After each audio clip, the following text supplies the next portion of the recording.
Hello everybody, welcome back to the channel. My name is JC and today we're going to be continuing 1000 Lies. I am very excited to pick up where we left off, especially like right after he stabbed himself.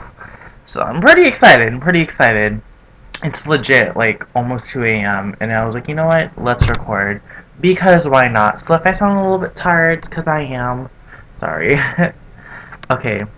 So Siren and Enyain, or Siren and Enyain, I don't know, and goodbye. So if you guys didn't watch the last episode, he stabbed himself because this girl, Ziva, rejected his love and he wanted to stab himself, which is something you shouldn't do.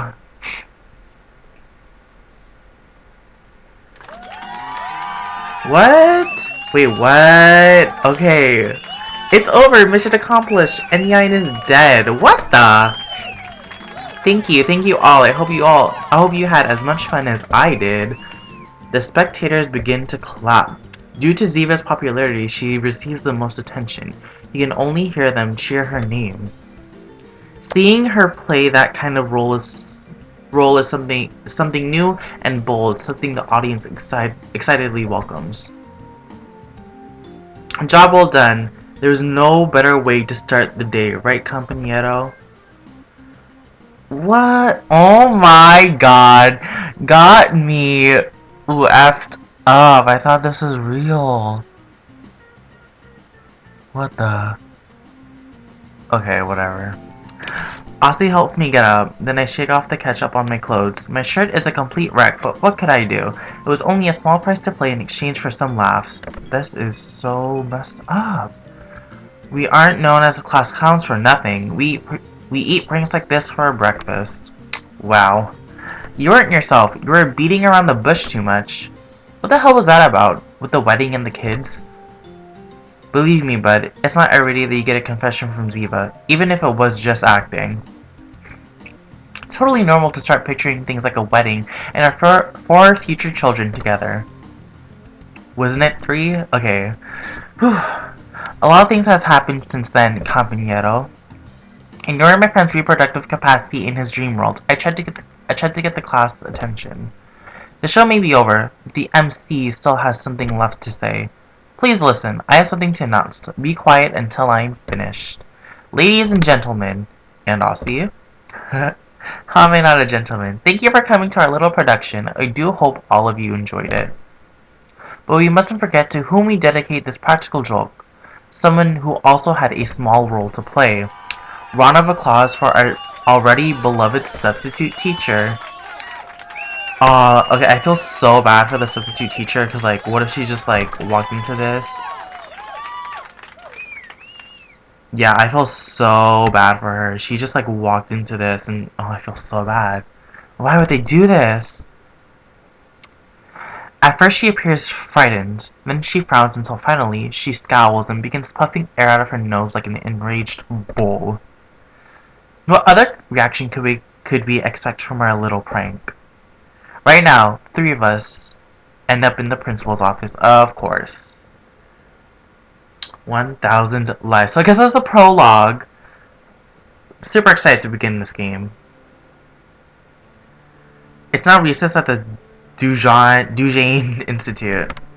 Aussie and I go walk outside off the school grounds, wandering with no particular destination in mind. Though the street that serves as the heart of our small town, it has become a routine. It's not even that big in the first place, but we live in a modest European town whose inhabitants thrive off rich history and modern-day political lives. I've lived here all my life, and the only positive quality I can think of is the fresh, unpolluted air. In other words, it's really boring here. Although, it's still better to die of boredom than try to deal with those little brats back at the school.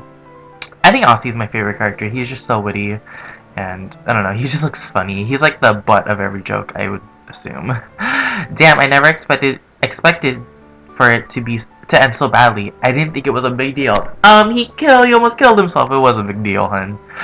Even though we're pranking everyone more often than before, we haven't done anything too terrible. I guess that's just a risk we took with with doing it to a new teacher. Some people take life too seriously.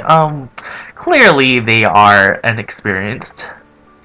The comedian sat next to me is Aussie Yaldwine. He is a perverted, narcissistic guy who can't decide whether he loves women or his own reflection more.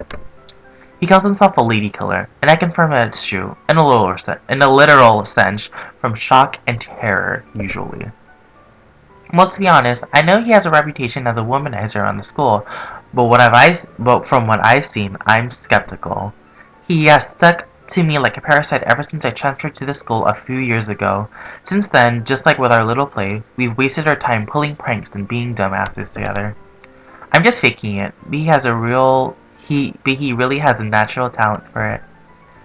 Because of our infamous endeavors, no one can take us seriously. That's why we're known as the class clowns above all. So is Ziva like a class clown too?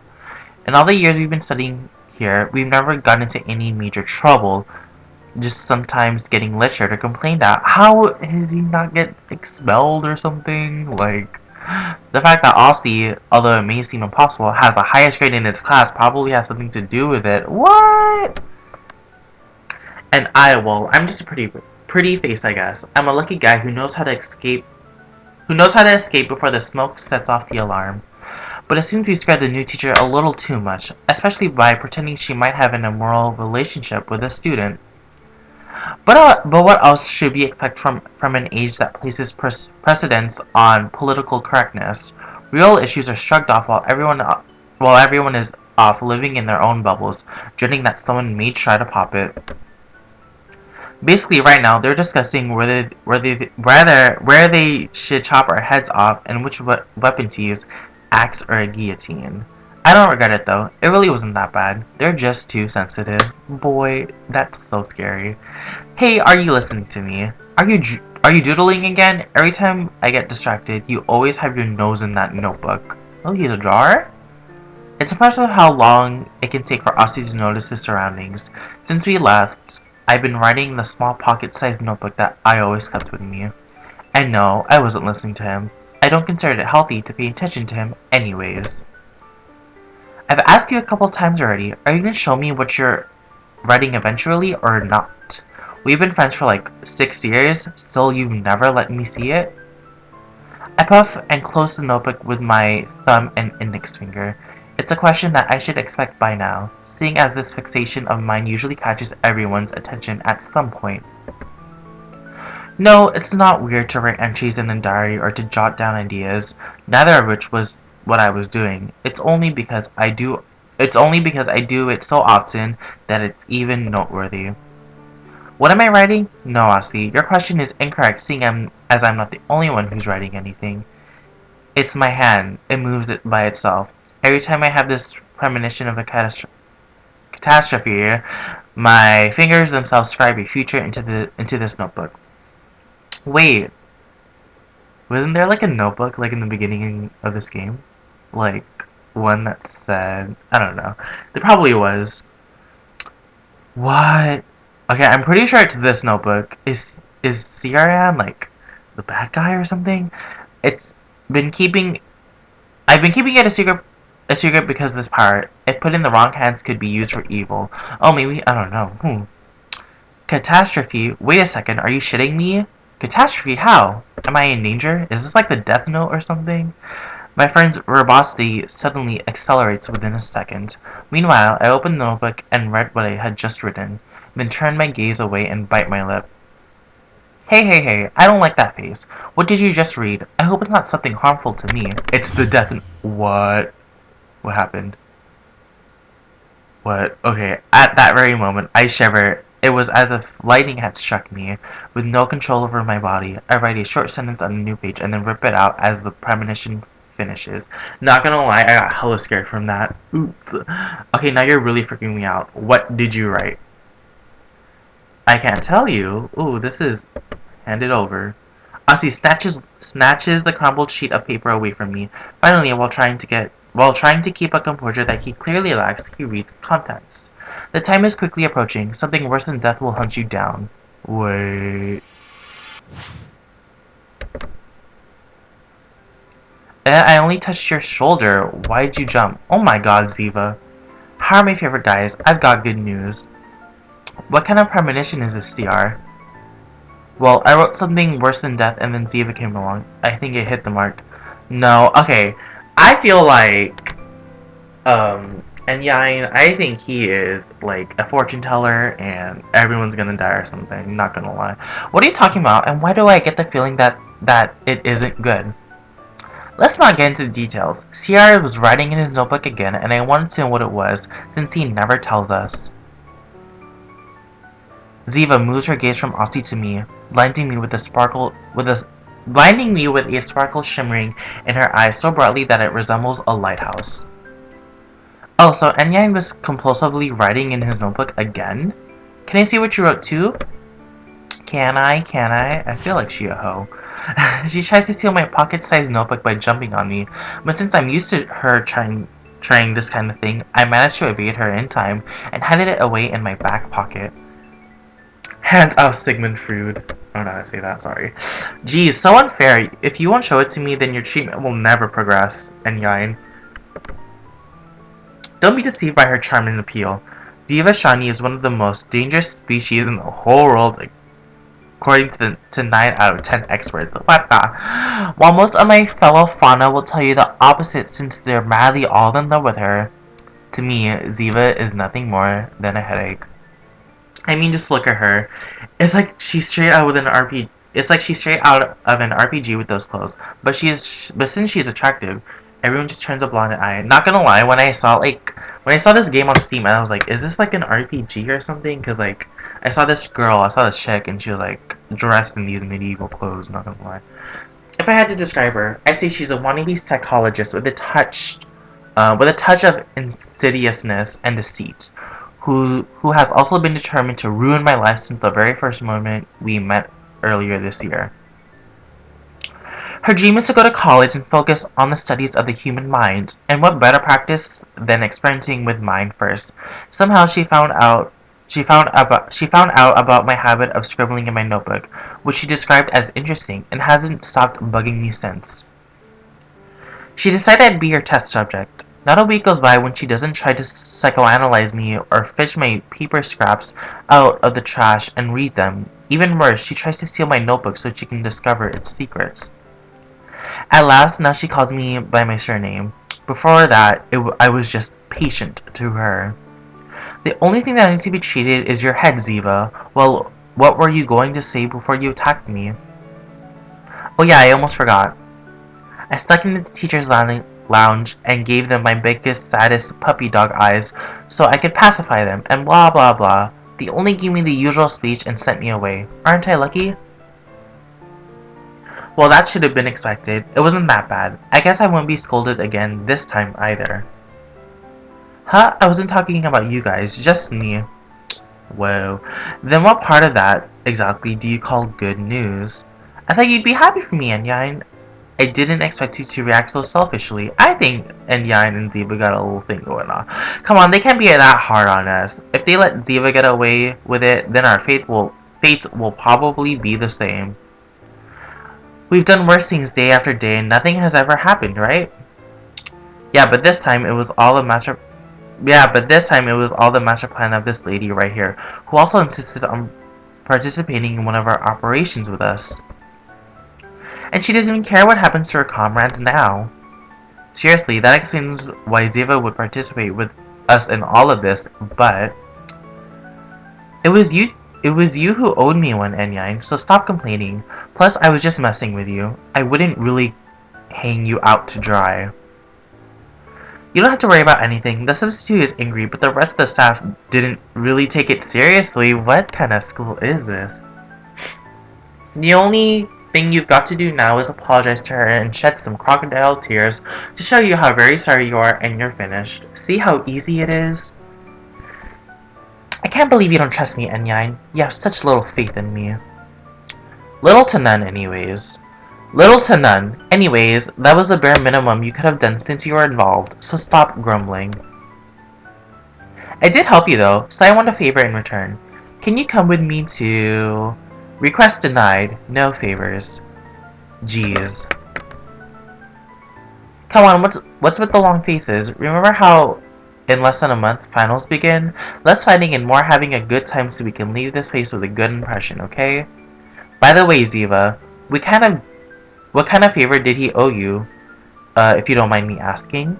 I think this is the first time I've heard of Sierra owing anyone a favor without a bet somehow being involved. Hell, not too long ago, he wouldn't do anything unless there was a bet involved. Oh, it was nothing. I just asked my uncle if he knew about a certain package since he works at the post office. Speaking of which, you never did tell me what that was all about. You told me you'd never explain it. You told me you'd explain it another time. I folded my arms and raised an eyebrow, resigning myself to answer despite my clear lack of interest. It's kind of a back anecdote, but I guess we have the time anyways. Both Aussie and Ziva look at me expectingly. Their interest can't be more apparent. I would initially resist, but end up yielding to the pressure. Alright, I'll tell you everything, but I'm warning you. It's a depressing love story. A love story? You don't have to tell the entire world, you know. I wasn't aware that my young and pure Ciara, I still cannot pronounce the damn name for the life of me, has already become a man. It must have been due to my benevolent influence. Tell me, what kind of person is willing to put up with your eccentricity, compañero mío? Hey, I always said. Oh, I didn't. Oops, I just misclicked, but whatever. But you complain every single day. Could you please stop being around the bush? Okay, straight to the point, I get it. I cleared my throat before starting. Let's see, it all started this one night. I was inside my warm and comfortable room. But your room is a pigsty, I've seen it. Warm and comfortable, as I said. Whoa, what's gonna happen? I'm kinda scared right now. I was surfing the tortuous streams of the internet when my eyes fell upon a small ad hidden under millions of shitty posts and a shitty form. That's when I saw her, the most beautiful of all muses, the most lovely of all creatures in this calamitous world we are forced to live in. What the? A super rare and limited edition figurine carved by God himself. What the? Don't tell me you fell in love with that figurine. You're dead to me, Ciara. You hear me? Dead. It was limited edition, okay? Ah, that changes everything. What is wrong with you?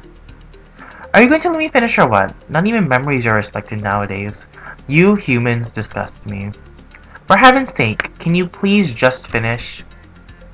As I was saying, tribulations soon came to pass. Price, loads of money.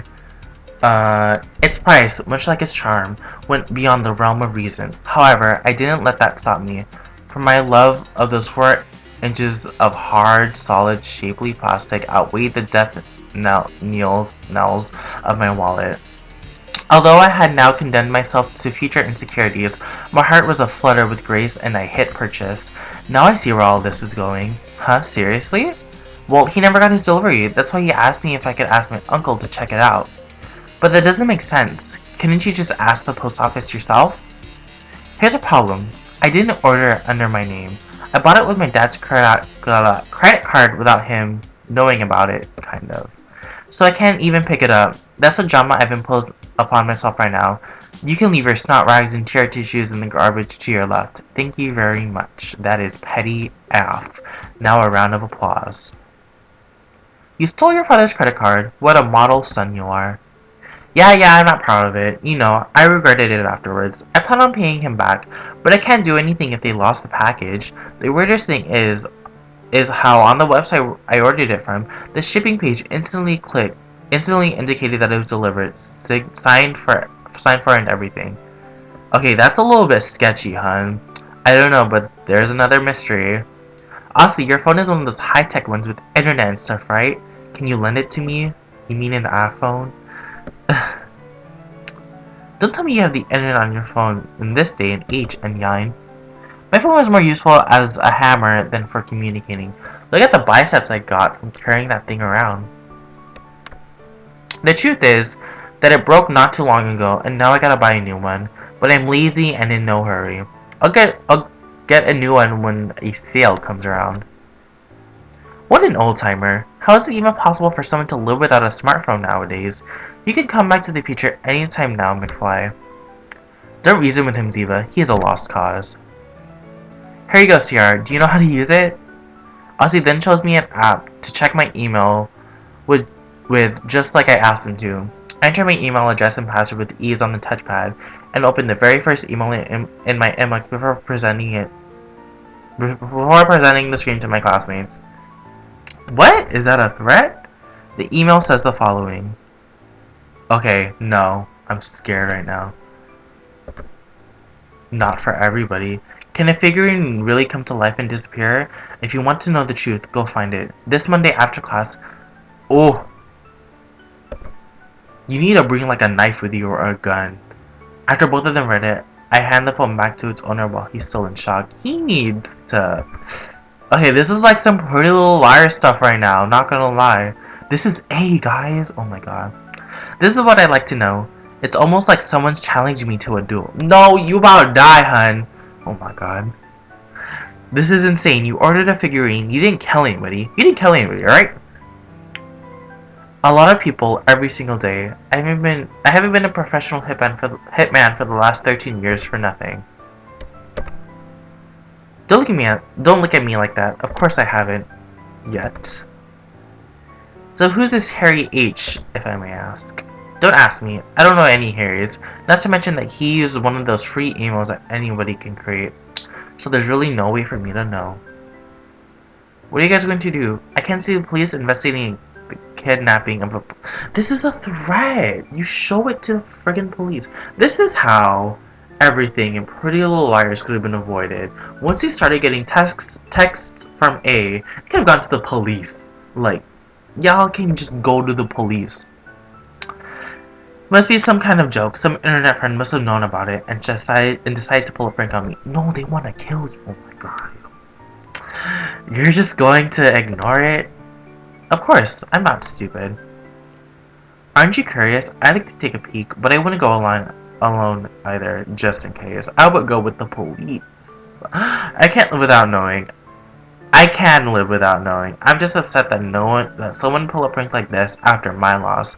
Doesn't anybody respect true love these days? That's the problem with you, N9. Everything outside of your comfort zone bothers you. Preparing a surprise party for you must be hell. If it's just a joke, then you should laugh about it. Maybe even go there. It could be fun. Okay, dying does not sound like fun. Dying does not sound like fun. Y'all about to get hit. Okay, I have nothing against surprises, but when nothing goes my way, then of course it's gonna upset me. Anyways, how did you manage to turn this impromptu therapy session? Just so you know, I hate you. Me? Therapy? What makes you think that? In fact, we can change subjects and talk about something more interesting. For instance, do you notice that during the anecdote you shared with us, you displayed symptoms of kleptomania, compulsive bullying disorder, and paraphilia? What the?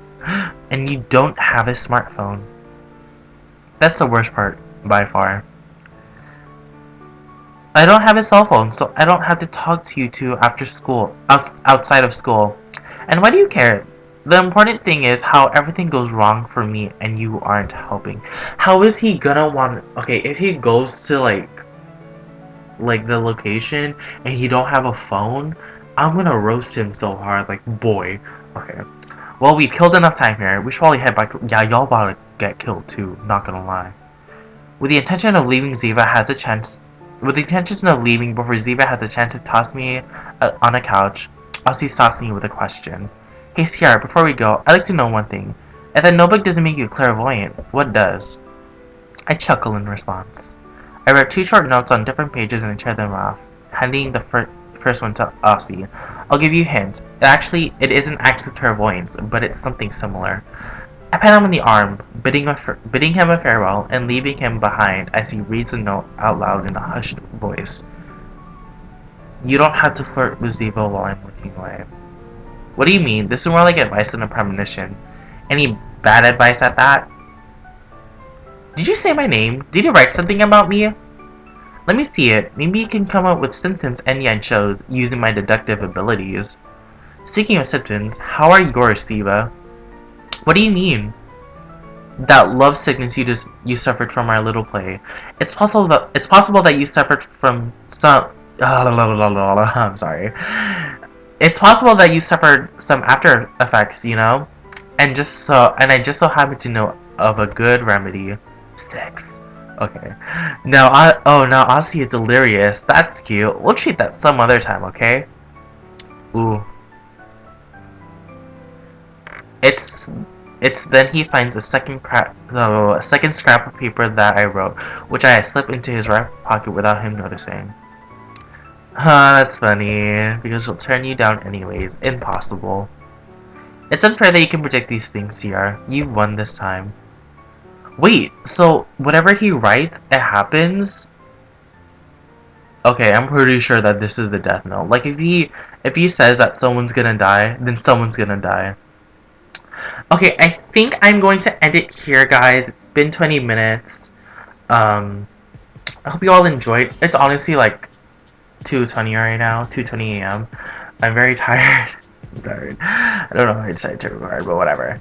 So, I hope you all enjoyed. Please like the video and also subscribe if you want to see more videos and content from me, especially more 1000 Lies. I'll definitely be continuing this with more episodes. This game is really fun, has its twists and turns. I'm super excited. So, thank you all for watching, and I'll see you all later. Bye!